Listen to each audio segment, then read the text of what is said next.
What's up, non-believers, doubters, and skeptics? On today's episode, I speak with Blair from Talk Purity to Me. She's been on Instagram for a little over a year, speaking about purity culture and the harmful effects of it. We go in depth about that, about deconstructing Christianity, and about how we respond to people who say that we were never really Christians to begin with. We also talk a little bit about Christian TikTok. But why tell you about it when you can just listen to it? So let's get into the episode. It's so fun. Like, the thing is, it's so fun. For a while, I was saying yes to everything. And I think I started to realize, like, I didn't want to do that. I didn't want to say yes to everything and everybody because I was just like, I'm going to be doing 4 or 5 podcasts a week if I just keep saying yes to everybody. At least for a while, it would be that way. And I was just like, at the beginning of 2021, I was like, I can't do that. But no, I like doing it with people like you, like who I know. I mean, we've like been, we go way back. We go way back. But yeah, like I just like doing it with people I know because I just feel like we've built a friendship. I consider you a friend. Like, I just feel like it is important to preserve your energy, and your time. I mean, you can't get it back. Somebody said yesterday, like, the difference between time and money is you can only spend time. Like, you can't get it back. Money, you can make it back, if you invest or whatever. But time is like, it's a precious commodity, so you have to be selective. And I mean, it's a good thing to have the ability to say no to things too. I mean, it's good to have that many opportunities, but you also have to not overexert yourself, or else, like you said, you'll be on doing podcasts every day.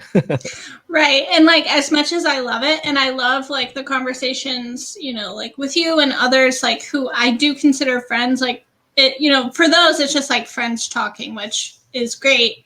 But yeah, like, I mean, at the end of the day, like, none of us are making any money off of this, or we're making very little if we're making anything at all. So it's like, I don't know. Right. And none of us are in this for the money. Like, right. I know that you're the same way I am. Like, we just like to help people, especially those who have been through some of the same stuff that we have.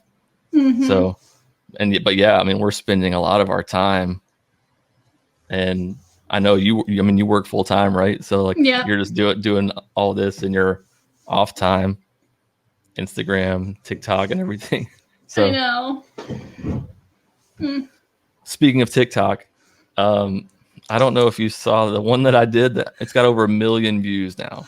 Oh my God, which one? And it's not the one that I wanted to really blow up.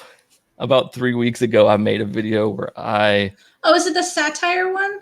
Yes. Oh, yeah. I act like everyone's like coming for you. Well, it's funny because half the people are coming for me and half the people are like, I hope you're right, brother. Like, right. So. Oh my God. Yeah. It's finally starting to slow down a little bit, but I gained like about 5,000 or 6,000 followers who aren't really my target audience. So it'll be interesting to see how that plays out when they start seeing the stuff that I actually post. Oh my God.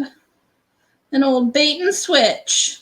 No, I got him with the bait and switch. No, that's how, like, I had one that got like over 1 million views too. And it's like, those ones, you will always like, they will always be on somebody's For You page. Like, it's weird how, like, I mean, almost a year later, I still have people commenting and like seeing those. I'm like, how is this possible? Like, they just, once they get up there, it's just like they keep going.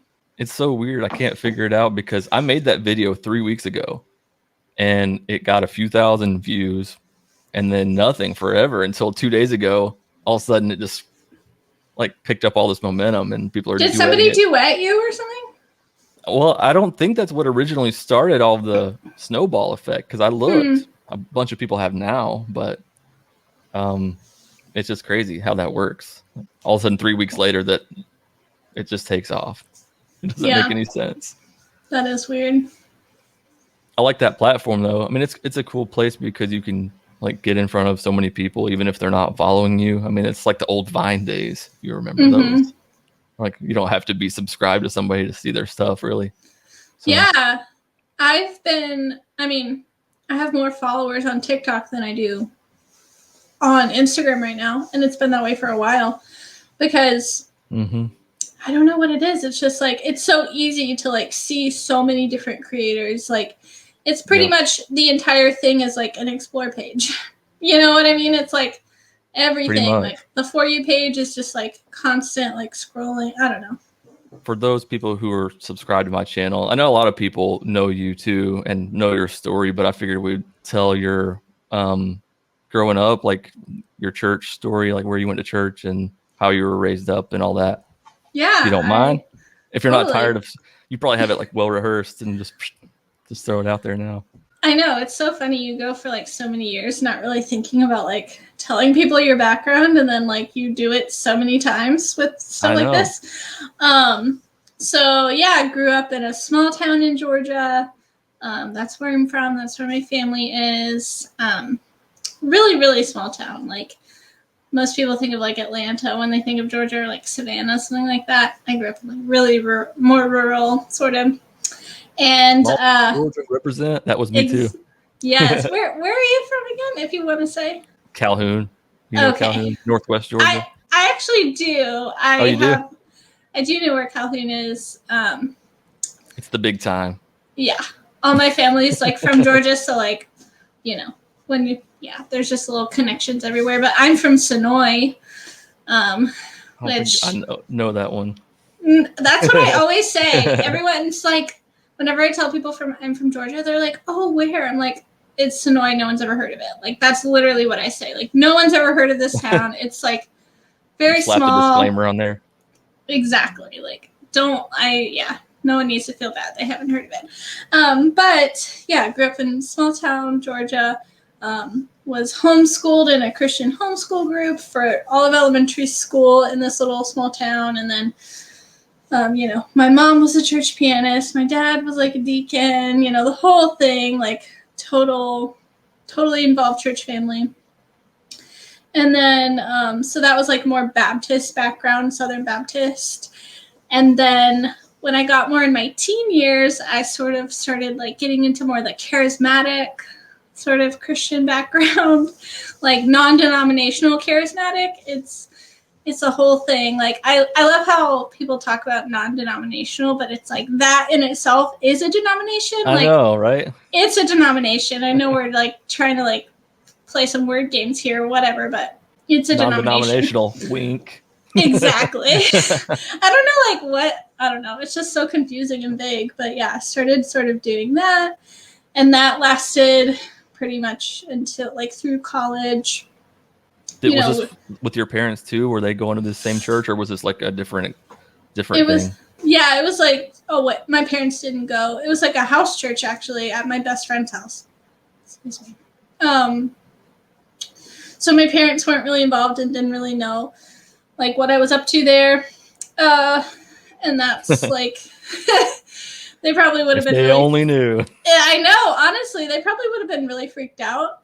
I feel like there's like this weird like set of like, I don't know, there's like people in kind of like our generation and like before and after slightly that it's like we thought we were like more spiritual than our parents if we were like doing all of these like laying on of hands, like baptism in the Holy Spirit, like all these things. We thought we like were way more spiritual than our parents, and like if we like went to them with this, they would just like drag our spirituality down because like they weren't on the same page. They don't know as Jesus us. Like we do. Exactly. Like I was totally that person. Like it's so stupid to think about now, but it's like I was on that like frame of mind. So like I didn't necessarily like open up about what was going on at the house church I was going to, but it's almost like you're off partying or something. Like can't tell your parents what you're up to. It's like it's just a different church. It's not like you're out, drinking and partying and all that stuff. It's like just secret church activities. Secret church. Yeah. So it's just kind of funny how that happens. I've heard other people say similar things, like, so I kind of feel like there's a shared experience among a lot of us with that sort of thing. But yeah, then that kind of continued through college, and then started questioning things. Like the house church that I went to was they had this certain set of beliefs that, a lot about casting out spirits and stuff, and also talking about how spirits are if you have unresolved sin, unconfessed sin in your life, that it could be causing health problems for you. And literally for anything, a headache, anything. Oh my God. It could be the most minuscule, whatever thing. But you would get these, you'd have these little things come up, and then you would be like, oh my God, what unconfessed sin do I have? And you would have to pray for God to tell you what it is, and then pray for him to forgive you. And then you could cast the spirit out. It was a whole thing. That was a really damaging part of what I went through. Yeah, that's what I was about to say. Yeah, that's not damaging at all. Right. No, it was so bad. You got a headache? Pop some Excedrin. No, not Excedrin. You got to cast that out. Jesus. What? Yeah. So that's what I came up in, and my forming brain was absorbing all these ideas, and was it that damn liberal college that opened your mind? Yeah, I guess so. I just started every time. Happens every time. Well, I went to the University of Georgia, so a big state school. And you have your Christian friends, but you also start having your townie friends, Yeah, the bartenders downtown who you make friends with or whatever. And yeah, then I started questioning and just sort of realizing too, I think one thing about my upbringing that I never realized, I didn't really know how to put words to this, but I was very unwell mentally in Christianity. It was just not good for my health in a lot of ways. I kind of recently realized that a lot of my suicidal ideation was because of religion, because I just never thought I could please God. You're not good enough. That's literally what a lot of it teaches, that we're unworthy. Yeah. And I have some anxiety and depression that I struggle with, and also I realized that I do have some obsessive tendencies, and I don't know if religion caused those, but I do know that even if I was born that way, that it made it way worse. Yeah. So I was just really struggling. But I thought that was just how it was supposed to be. That was my struggle in life, was to deal with my fear and anxiety, and recite Philippians 4, 6, and 7 obsessively, basically chanting it almost to try to it makes you cling to Christianity a little tighter, doesn't it, when you feel you have those things, and that's where you're going to get your answers from too. So it makes you kind of grip on tighter, you're trying to find the answers from God, from the Bible. Yeah. And I just realized that now looking back, I'm realizing that I was just not well. I was just really struggling and sick, and just looking back and realizing what an unhealthy environment it was for me. It just makes me really sad that I spent so many years hurting myself and allowing myself to be abused.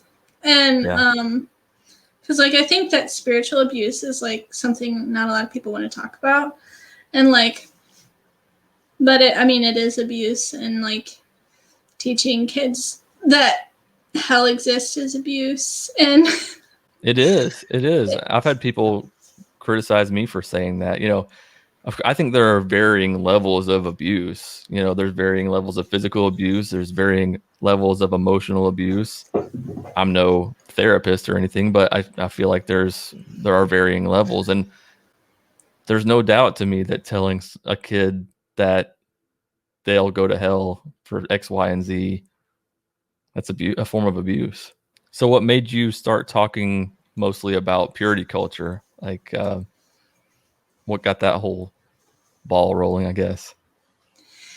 Yeah, I think that I just sort of started like questioning it in my own life and my relationships, and thinking about how much it had affected me, because that was a huge part of my life for so long, was like this idea of purity and getting married, as a virgin to a man, and like not kissing before I was married, all these things. Like it was, a big focus in my life, because I was told that was like a way I could please God. And, as an adult, obviously, who had left behind the church, wasn't, didn't believe in any of it anymore, I just realized purity culture and like ideas about sexuality, from religion were still very much like in my head and affecting my life and my relationships.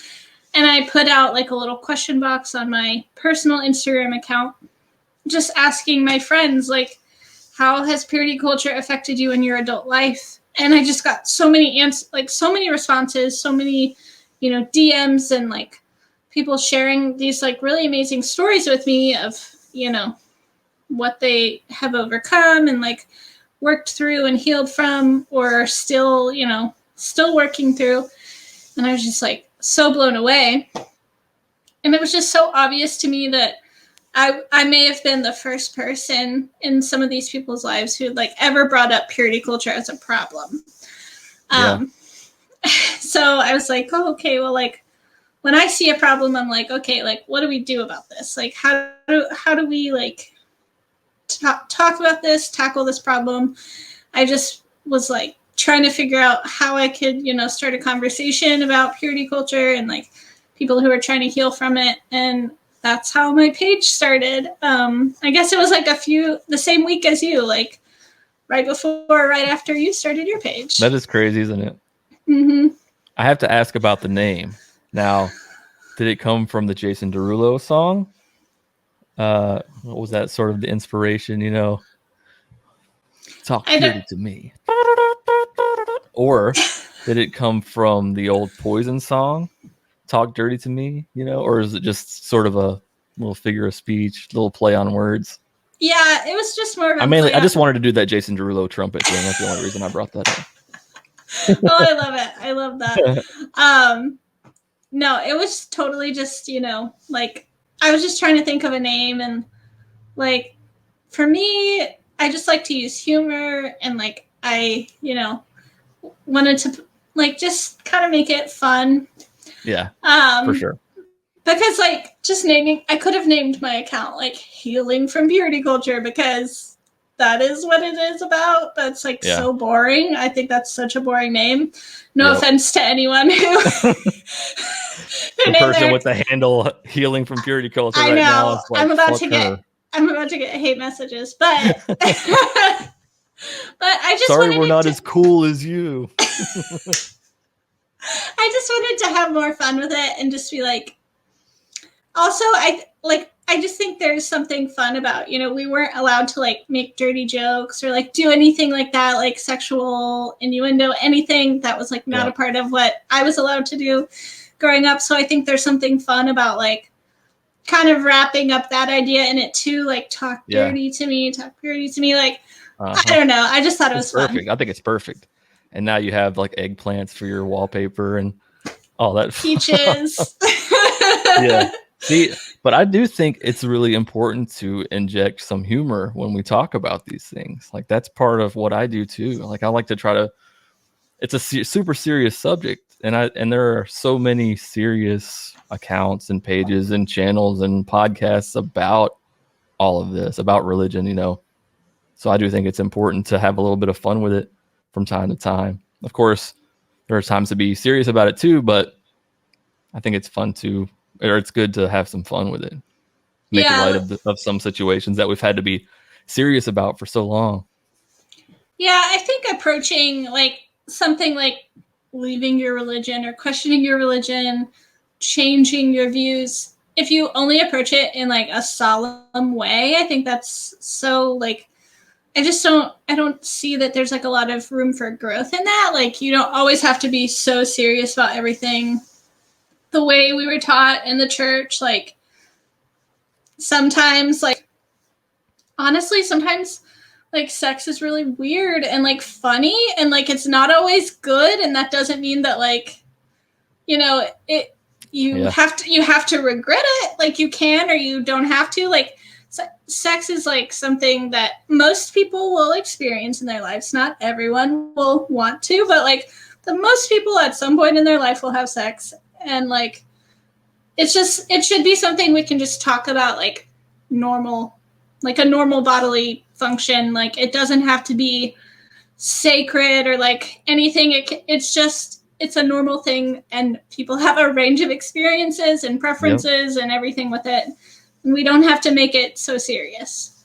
It's so taboo, especially in the Southeast, like where we both live. It's like it's not something that's talked about in church. It's just bad, you know, in church. Sex bad, only when married, you know. God will give you that perfect sex life, just a man and his wife. That's the only way you can experience perfect sex, you know, and all that harmful bullshit that we're always taught. And it's like, I feel like for some reason, and, you know, obviously my account is a little bit different from other deconstruction accounts because it's one topic, right? Pretty much. But I feel like talking about sex is, even for people who have left the church, it's like there's sometimes still holdouts where they're like, okay, like maybe purity culture is bad, but you know, don't go sleeping around. Like, don't go like having the sex life you want to have, because like you still need rules. Like we still need a box around this thing. It's like, why? Like, why would we do that? Why would we forget the rules of the church, which we know are harmful, and then just like move over to like the next less religious version of it? It's like, you're free to have all the sex you want as long as your partners, you can count them all on one hand, and then you're good, you know. It's just so many. Yeah, it's weird to talk about still for a lot of people coming out of church. I think it affects people for a long time. Yeah, I think so too. And just like, you know, it's for some reason looked at as like improper to even talk about. And I just think that's, you know, anything that we're keeping secret or like trying to like cover, I don't know, just like there just doesn't have to be like anything.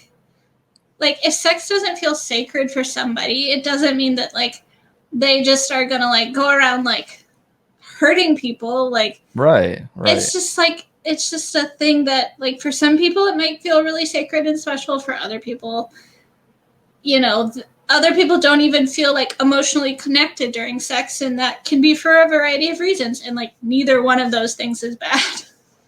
Yeah. And you know what else? I don't think we're ready for the sex worker conversation. Oh my God. Or the porn conversation. Oh yeah, definitely. Either one of those.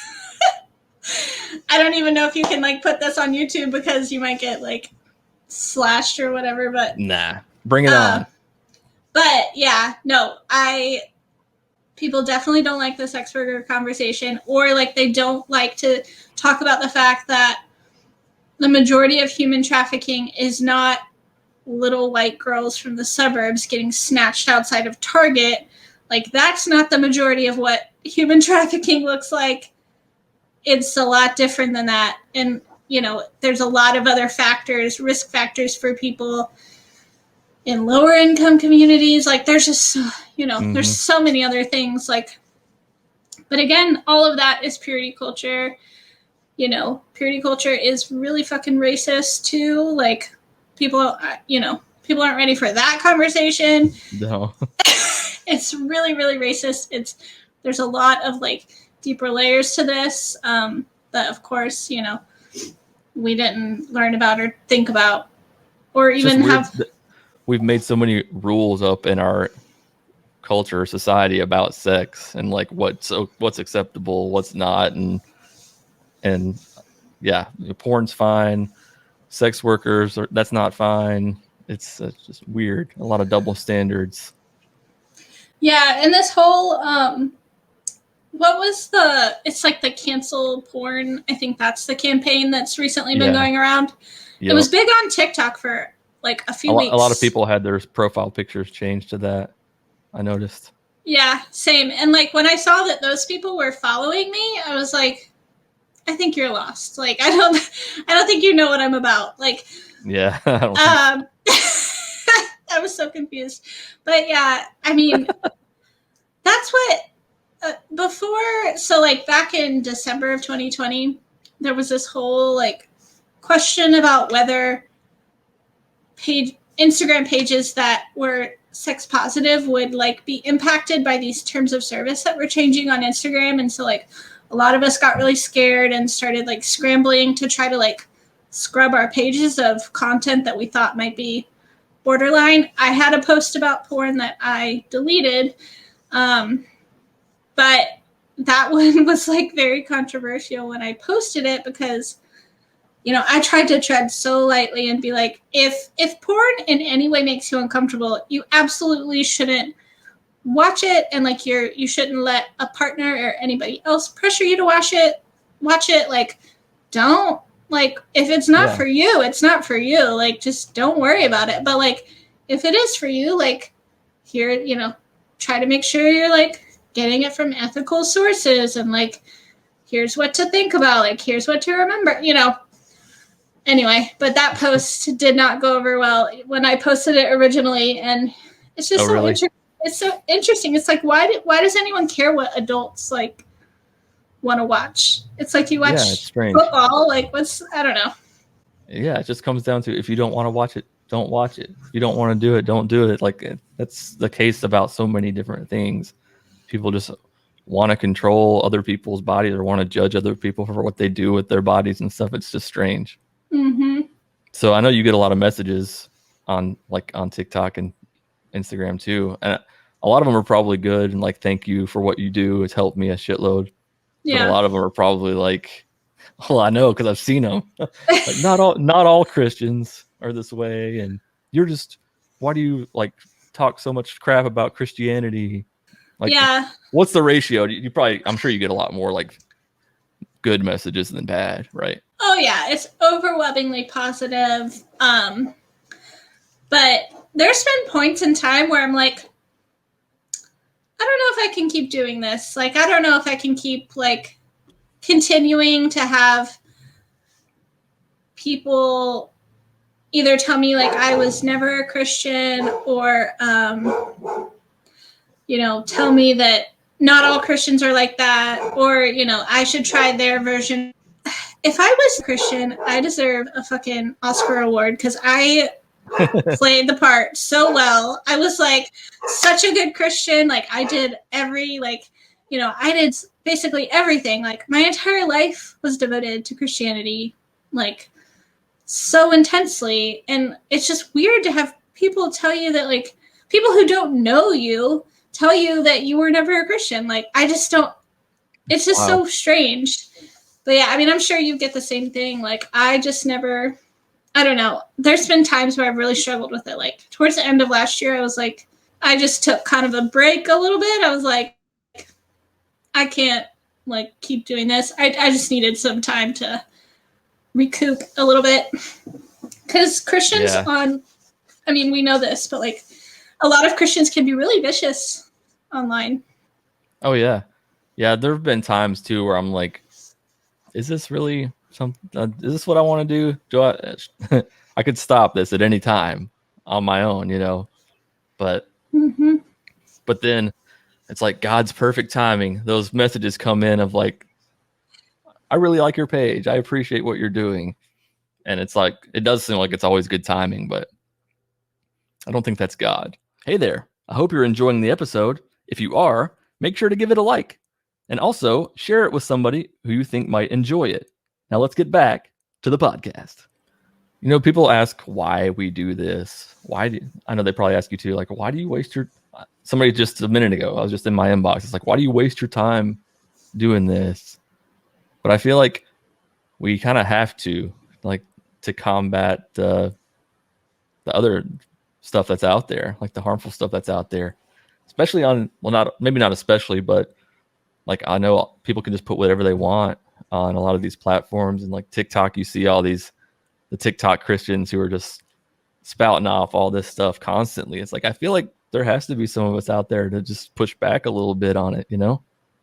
Yeah, absolutely. Like, that's kind of how I feel, you know, as long as Christians are being toxic on the internet, I feel like I want to be in those spaces with them and at least be like offering something that's different and like not telling people that like there's a man in the sky who wants to send them to hell and like burn them forever because they, you know, want to date who they love or, you know, just whatever it is. Yeah. Like, I just, you know, as long as like all these Christian couples are out there, like having their little Christian TikTok ministry, I want to be there just being like, hey, actually, like, you don't have to like go over My there. mind always goes back to that one of that couple that's like, we waited until we got married to have sex. I always think about that one damn TikTok all the time because people stitched it 1,000 times and stuff, but so many,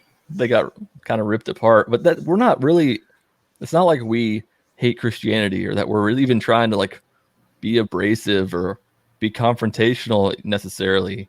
We need to have a voice that says, you know, this isn't necessarily the truth, or, you know, you're the only way. Or, you know, I know there are people out there who were like brought up the way that we were and probably questioning things like, is this really the way, the truth, or whatever? And then they stumble across our pages or our platforms and kind of find people who are relatable to them, yeah, going through some of the same stuff. Yeah, it's really like, it's interesting to me how, you know, I get comments and I'm sure you, like, we could probably literally spend days just going over like crazy comments that we get. But like, I'll get comments that say like, I'm leading people astray or I'm going to hell. Like I posted one video one time where a bunch of people said I was like demon possessed. And then I went and found the little devil filter and like sort of played it up. But you know, like I can get comments like, stuff. Right. Like I get comments like that. And like, that's just, you know, Christians think that that's them defending their religion. But then if I like make a joke about Christians thinking that not having sex is a personality trait, then like I am like persecuting them. Like what? Yeah. Like how is that even comparable? Like we all know those people who like, I made not having sex into a personality trait. Like I did that. So I don't know. Yeah. It's like a notch on the belt or whatever, or an accolade, you know? Yeah. I think the comment that I get the most is like, you made a whole page. I hate that shit every time. You made a whole page devoted to this. Like, I get that comment, I don't know how many times a day, on whether it's TikTok, Instagram, whatever. Like, just, I'm wasting my time. I made a whole page dedicated to hating God. Why am I trying to lead people away? Why? I'm like, usually I just respond with, is that what I'm doing? Because, you know, that's news to me. It's not what I'm trying to do.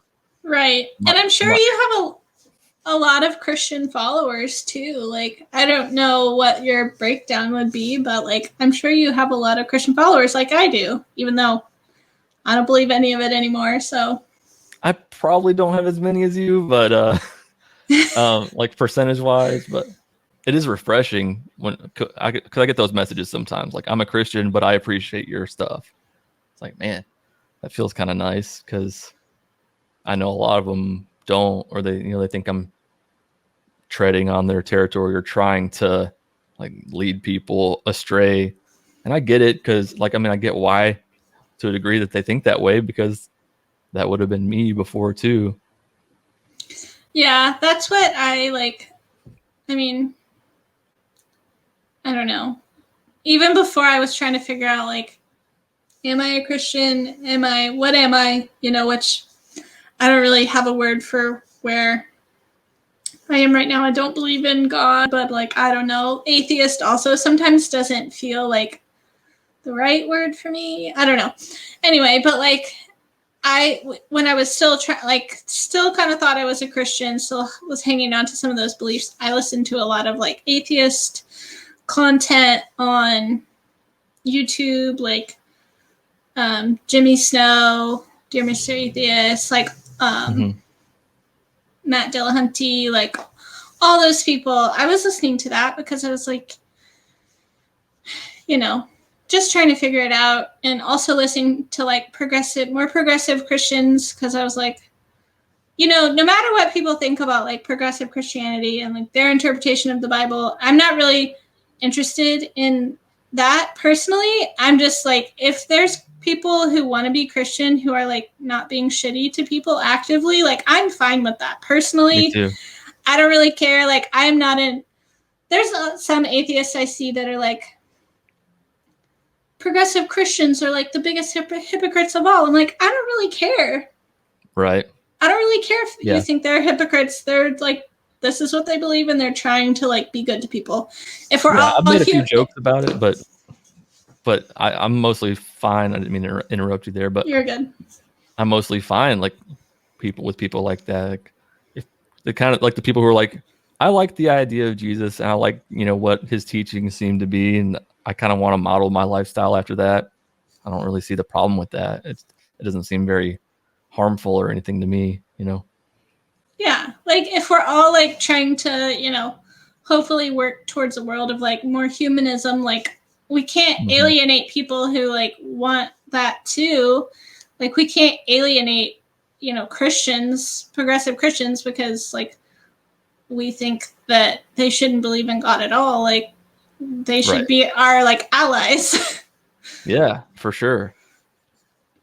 And that was one thing I was going to say. I was going to ask you if you like had a label for yourself, but then I was going to say that we don't really have to have labels. You know, some of us are like, yeah, I'm an atheist, but if you don't want to call yourself that, if you don't want to call yourself anything, you don't really have to. Agnostic, progressive, you just are who you are, you know? Yeah. Sometimes I feel like there's this tug of war between like Christians and atheists, and they want like, both sides want like everyone to pick a side and like be one thing. I mean, I know that's not everyone, but like it sometimes feels that way to those of us who are like sort of not identifying with. Definitely some abrasive atheists. There's no doubt. Like there's people on both sides of that equation that are insufferable. You know, when people start throwing like terms like religiotards around and stuff, I'm like, cringe so hard. I'm like, please stop. Can you please stop? So I can understand why people wouldn't really want to use the label atheist sometimes, because some people do kind of make it look bad, but I'm trying to be one of the good ones, you know? Yeah, no, I get that. Like, it's interesting because I think like, you know, just because like someone's an atheist, it actually doesn't even mean they're a skeptic or a humanist, like, or like they can be like super misogynistic and racist and, you know, like xenophobic. There's like, you can be like a really terrible atheist, and you can also be like a really like more humanist, like loving Christian. So it's just like, there's like, you can't. For sure. Yeah, I don't know. I think that's definitely a misconception sometimes. It's like that atheists are better people, or, you know, it's like, not really, you know, like for people coming out of religion, it's like, that doesn't mean that they're better people. Like you said, they can have all those other characteristics. They can just be terrible people. And you have, you know, atheists who are liberals. You have atheists who are, you know, conservatives. So, I mean, that it just really applies to one question is, do you believe in God? Yes or no? That's the only thing that word really defines. So yeah. So Yep. one of the when you were watching these like atheist channels and progressive channels, I'm guessing God is Gray is probably one that you came across. Yeah. And then to be on her channel, that was pretty cool. That was cool. Yeah, I did a podcast with her, and then later I did that video from like last December. So fun. Yeah, she's really great. Like, that's why I say, like, you know, people are always like, why do you hate Christians? I'm like, I actually don't hate Christians. Like, I have Christian friends. Like, my whole family is Christian. Like, I don't hate them. But yeah, like, things like that have been a great, like, you know, something that's come out of that. I have a lot of atheist friends now. I have Christian friends. I have like so many, you know, I just feel like I can like openly sort of like figure out what I want and just like have a whole range of folks to, you know, bounce ideas off of. So right. It's not like I'm an atheist now and just close the door to all my Christian friends and family and stuff. Like, haha, that door is shut. Only atheists now. Stupid. You know, my whole family, there might be like a couple people in the family that don't believe, and my friends, most of them are Christians. You know, they might not like a lot of the stuff that I post now, but still, you know, I've not really liked a lot of the stuff they've posted over the last decade or so. So it's kind of it is what it is. That doesn't mean I don't like them or hate them, right. and vice versa. So, do you have any like future plans or anything for Talk Period to Me? Is it like, are you, and you don't have to answer this, but is it just like going to stay an Instagram page, or are you going to do any other kind of channels or podcasts or anything else, or you just kind of like what you're doing now? I do want to kind of expand it a little bit, and I'm sort of figuring out the details on this now, and it's sort of, you know, trying to figure out what it's going to look like, but get some like peer support groups going for like folks who want to talk about purity culture and stuff like that. You know, I'm excited about that. So yeah, that's hopefully something I'll have up and running in the next few months. I think that's super important. You know, community is one thing that sort of gets stripped away from us when we do leave church, in a way. You know, I mean, for a lot of people, it's probably worse than others. For me, it was kind of like a slow fade, so it's not bad. But I know some people who are just like, they go to church so many times per week and that's their whole life, and then all of a sudden they're out of it, and it's like they're lacking that community. And so I think it's important to have that online, in person, wherever, but I think having it online definitely helps too. Yeah. And like, I really, before the pandemic, I really wanted to do like events, like some kind of like meetup or something. Because I just think that's really fun. And like, I don't know, I just like event planning sort of stuff. So I like, actually, Brenda and I briefly talked about, like, she's releasing her book this year. So we had talked about like, you know, what if we did this event and like, you know, your followers, my followers, like we meet up, but obviously COVID sort of derailed that. It's derailed so many things for so long. It's just crazy. And like, we're kind of settling into this, so cliche, new norm feeling. It's like things that at the beginning of the pandemic that felt so weird and different, like masks and like everything being virtual like this, you know, now everything just that just feels more the norm, like, than just going and meeting in person with a group of people. And it's crazy. I was planning on probably going to Nashville last year they had the NanoCon, which is the Nashville nuns, like NONES, people who don't believe, and they had speakers and stuff. Mm-hmm. And I was going to go there and check it out, but COVID, everything. COVID. Yeah, really. Yeah, I'm hoping that maybe later this year. I mean, who even knows? I know.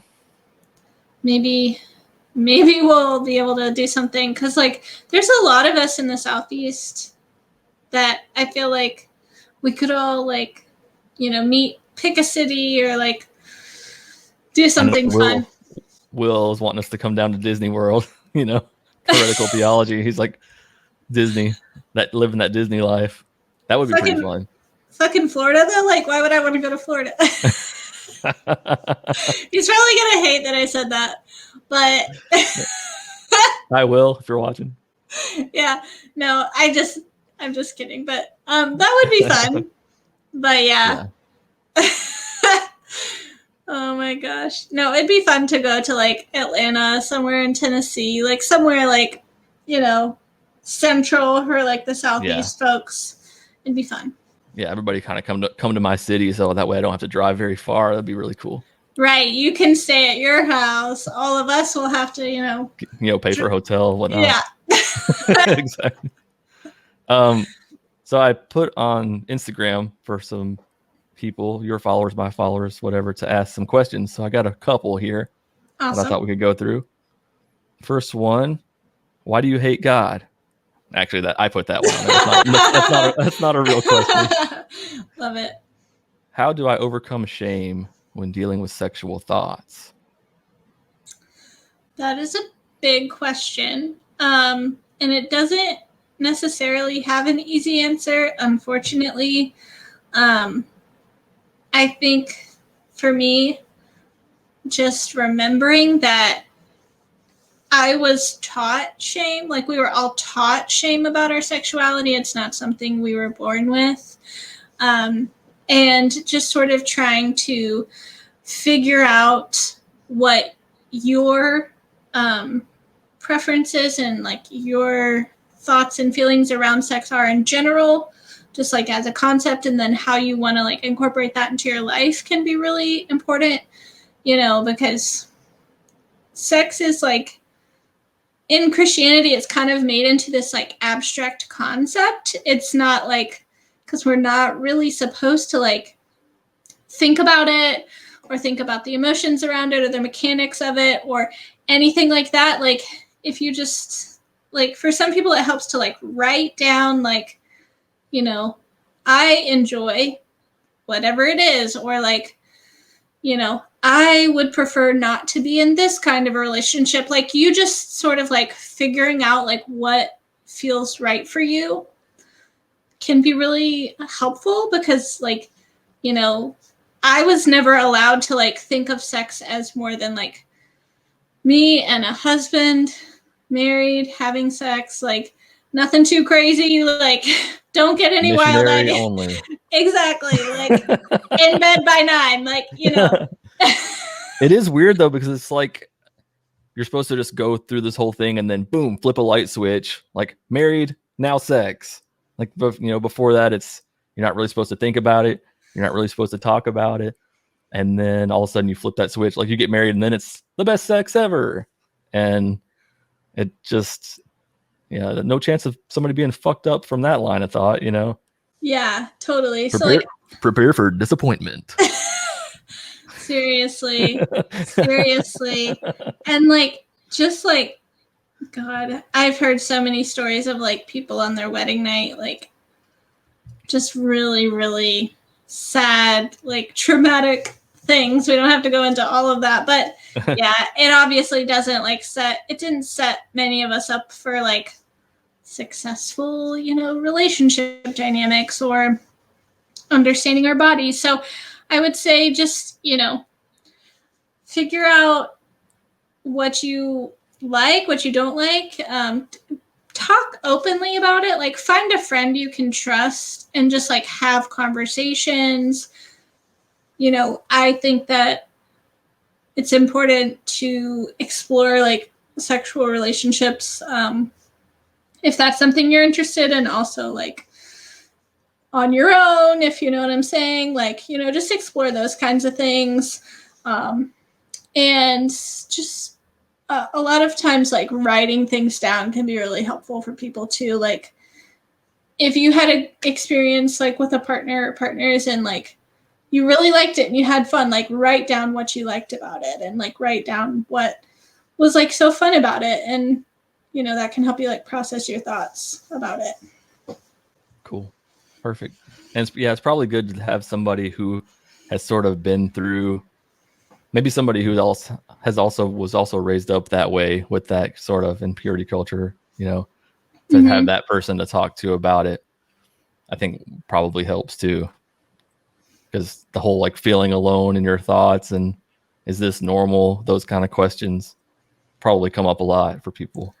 Yeah, and like, you know, there's if you're feeling like, you know, no matter what you're feeling about sex, whether you like feel ashamed because you really are interested in sex and you feel like, you know, there's like some like sin thoughts or something coming up in you that you're like, am I a sinner? Like, am I terrible for feeling this way? Or maybe you're like not interested in sex. Like, no matter what you're feeling, like, we were all conditioned this way to have a lot of weird, messed up thoughts about sex. So, like, give yourself a little patience. Like, it's a long process. It can be for some people to like overcome this, but it's never too late, and like, you'll be fine. So what was your aha, this is bullshit moment? I know you sort of gave your growing up story, but like was there a certain moment or anything where something clicked and you realized that you didn't believe the things that you were raised to believe? Or was it just kind of a gradual thing? Yeah, for me, it was super gradual. I know when I started like questioning or like sort of slowly started, you know, I don't go to church anymore, but I'm still a Christian. I still pray. Like, I still listen to worship music, or like, you know, I don't pray as much, but I still believe, like, you know, those slow like increments that you go to. Like, when I was going through all that for the years that I was, you know, unraveling all of this and stepping away from it, there was no like deconstruction was not a word that was like floating around out there.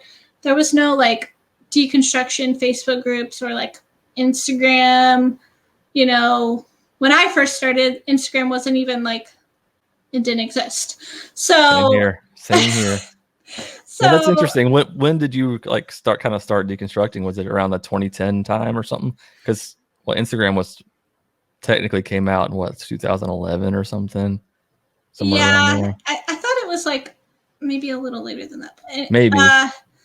It was Well, it around wasn't. It like, wasn't what it is now until like right. years later. It was just like people posting pictures of whatever, and that was Yeah, it. it was probably around like 2011, 2012. Um, so, wow, that's been a long time. I didn't really, I But didn't yeah, really. these groups and stuff. It wasn't. There weren't that many resources for people who were questioning and deconstructing and stuff. So, yeah, so like I didn't, I think that a lot of people um, like the stories that's like, my church said something homophobic and then I got up and left. Like, Yeah. that was not my experience at all. It was a very slow process. It was very scary. I was not sure what I was doing and was very alone for most of it, and just didn't have anyone. I didn't really know what was going on in my own head, and obviously I couldn't, you know, articulate that to anyone. Yeah. So You yeah. feel you have like shame and stuff surrounding it, and like feeling like, oh, am I sinning by thinking this? It's just Yeah. crazy. But some Yep. people, yeah, it is like a very gradual step down, and some people it's a little more like one thing sort of makes it all click. I know a lot of people were kind of turned off by Trump getting elected and their churches supporting it and stuff. I've heard a lot of people say that that's kind of what led them down the journey. And of course, I made a post about that, and then I get called a liar. I mean, if those people are leaving their faith because of a man, then they didn't ever have faith to begin with. I'm like, do you not even understand what I'm saying here? You know, it's just Yeah. like that just sort of makes some people start to question, oh, these people that I, actually support this person, they endorse this person, they endorse these things, and then that kind of gets their ball rolling. It's not like they were like, all right, well, I just don't believe in God then. It's not out of a resentment. Right. It's like, if you go your whole life, like, let's say like you're in a relationship with someone, like you have your uncle who you really love, who you think is an amazing person, and then 30 years later you realize that he was like an axe murderer, like, you know what I mean, and like everyone else in your family thinks it's not a big deal and you think it's a fucking big deal. Like, well, like, what? Like, it just doesn't make sense to me. That's a good analogy. So God is the axe murderer in that analogy, right? No, Right. I know what you're saying. I love that. But it's so true though. Like It just helps. It wakes people up. Like, oh, you know, it opens their eyes. Indoctrination is a very fucking strong thing. And sometimes it takes a lot to really like crack that and like, oh shit. Then, you know, the yarn starts unraveling or whatever. Yeah, I mean, I'm honestly surprised sometimes that I left. Like it literally saved my life. So I'm so glad, but I'm honestly sometimes I'm like, how did I get away? Because I believed it so deeply. Yeah, me too. We would have services at church where literally the point of the service was to come in there, pray over the church, pray over the seats, lay down like face first on the floor and pray to God. And it's like while some music was playing and stuff. And it was the same for me. I was so deep into it. And so like God was my life. I carried my Bible to school with me, to work with me. I read it on breaks at work, like only listen to Christian music. I smashed my secular CDs with a baseball bat. Like all this stuff. Like it was my life. And for people to be like, you weren't ever a Christian. I'm like, are you kidding me? It's crazy. Mm-hmm. I just got one last question from Instagram. How does your family feel about your deconversion? Do they know that you run this account, or do they know, I guess, exactly how you feel, how you believe? So, most of my family doesn't really know. My mom knows. She actually follows my account, which is great. Does she? Yeah. What's up, Mom? I know. She's great. And like I love my family. They're all great, but it's not something I'm like super open about with like close family, which is so weird because it's like it is such a big part of my life, this account and like running it. But you know, there's just the question is like they don't really know much about it. Like I think they know that like I don't believe how I used to believe. But it's not something we really talk about much. And yeah. Do you think it would shock them if you said that, if they found out that you weren't really you didn't identify as a Christian? Do you think that it would surprise them? Yeah, I do, because I was like so into it. Like it was like my whole entire life. So yeah, I think they'd be pretty surprised. And I think that's like the scary thing. It's like I would love to feel like I could be completely open and honest with these people who like I know love me and like I love them. Like we all have a great relationship, but there is like this weirdness about religion where you're like, there's just this fear of like people looking at you differently because of like this one decision. It's like, this is just one decision that I made that like I don't believe in this anymore. You would love your family to like see that you're in a better place like mentally and just like in general by making this decision for yourself, but you just know there's like so much taboo around it. It's hard to share. So like they don't really know a lot about it. We have a lot of similarities, I feel like, in that way, because like I'll have my family or people ask me like, what you been working on and stuff. And it's like, damn it, why couldn't I just have a YouTube channel about arts and crafts or something where I'm like, here's what I do, check it out. Instead, it's like this whole kind of feel like I have to be secretive about it sometimes, and not really as open about it, and people wouldn't really understand. I feel like as much, you know. So that kind of sucks in a way, but I totally get that, because I get that about feeling like people are going to look at you differently, because I think that to some degree that's true. I wonder how much of it we build up in our minds sometimes, because I know how vocal some people can be about their faith. And so would that really rub them that bad if we were, you know, vocal about our lack of faith? Maybe, but who knows?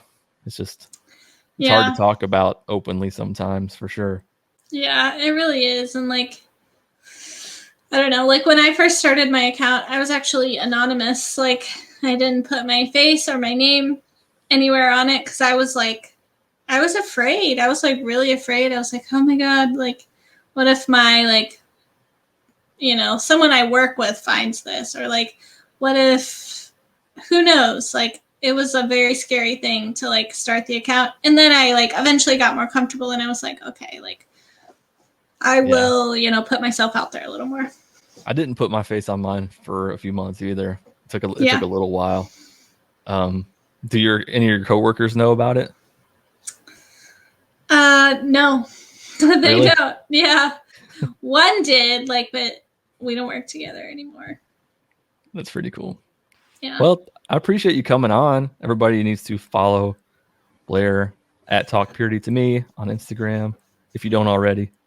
If you don't, you're not cool. So make sure you do. Thank you so much for having me. I appreciate you taking the time. I'm glad that was that your dog that made a guest appearance? I heard a dog barking. It was. Was it your dog? It was Charlie. We love guest appearances by dogs on the show, on the podcast. So if you saw my video of me dancing to Shout to the Lord, he was the dog who was judging me over my shoulder. Oh yeah, I did see that one actually. Yep, that's Charlie. That was good. Yeah, so follow her on TikTok too if you want some of that good stuff. Thank you so much. I appreciate you taking the time. I know you're a busy lady, so you probably have 3-4 more podcasts tonight to record. So it's going to be going till 1 a.m. No, no, thankfully not. I have tried to space them out better, but I'm glad we got to do this one because this is good. Good to talk to you. You too. I'll see you on the gram and on the TikTok. Definitely. If you enjoyed this video, then give it a thumbs up and make sure to subscribe for more ex-Christian and atheist videos. Thank you to all of my patrons. Until next time, let logic and reason guide the way. Peace out.